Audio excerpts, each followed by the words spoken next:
Is this really chili? And do you like it 3-way, 4-way, or all the way 5-way? Get ready for the best Cincinnati chili recipe. Stay tuned.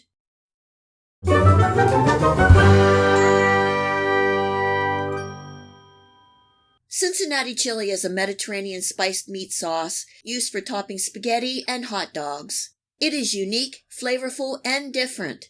The recipe and the process is very similar to the COPYCAT Coney Island hot dog and Greek hot dog sauce recipes I have on my channel, and if you have a chance, please check them out. I have tried different versions of this recipe, and my family thinks the recipe I'm about to show you is the best. So let's get started. First off, I don't have my stove heat on yet, and what is really nice is that everything gets thrown into the pot. I'm adding in 4 cups of beef broth, 1 cup of water, and 1 14-ounce can of tomato sauce, giving that a good stir. And then I'm adding in 3 tablespoons of tomato paste, and I'm taking a whisk to break it up and mix it in.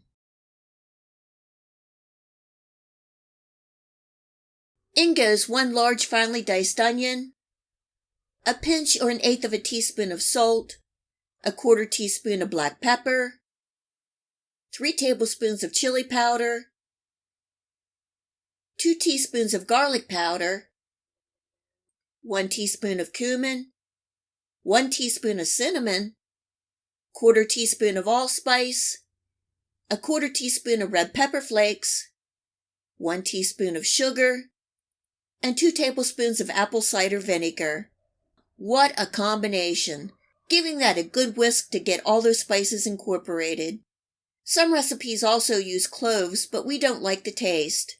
Also, some use Worcestershire sauce, but it really doesn't seem to make a difference. These are optional, and this is one of those recipes you need to make a couple times to figure out how you like it. Now I'm turning my heat on to bring this to a simmer.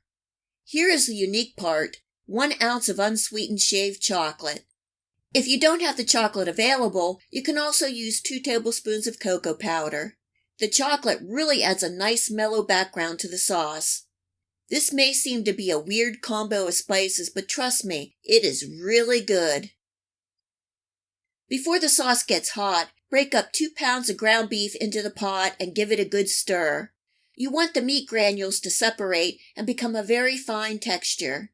This is the same process I used in the Coney Island and Greek hot dog sauce.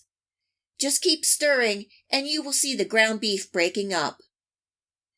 I'm bringing this to a light simmer, partially covering and cooking for about 1 hour and occasionally stirring.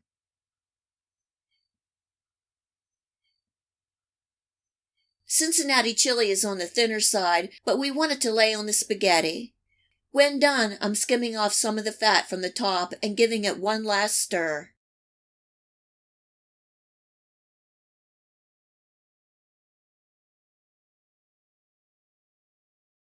And now the fun part. You can serve this 3-way, 4-way, or 5-way. Tonight I'm going to show you all the way 5-way. First, a layer of spaghetti. Second, a layer of kidney beans, and I just heated these through in the microwave. Third, a nice heaping scoop of that delicious chili sauce, and don't be stingy. The fourth layer is a sprinkle of diced onions for a little bite and crunch. And finally, the fifth layer is copious amounts of shredded cheddar cheese. So, the 3-way is the spaghetti, the chili, and the cheese. The 4-way includes the onions, and the 5-way includes the beans. Let me know in the comments below how you like your Cincinnati chili. The warm spices and the chocolate really add a nice flavor blend to the chili. It is hard to describe the taste, but it is really good. I hope you give it a try and enjoy. If you like this video recipe, please hit the like and subscribe button. Remember to hit the bell next to the subscribe to make sure that you get my future video recipes. You can also find me on Facebook and at my website. Feel free to share this recipe and my channel with your friends and family. And until next time, much love!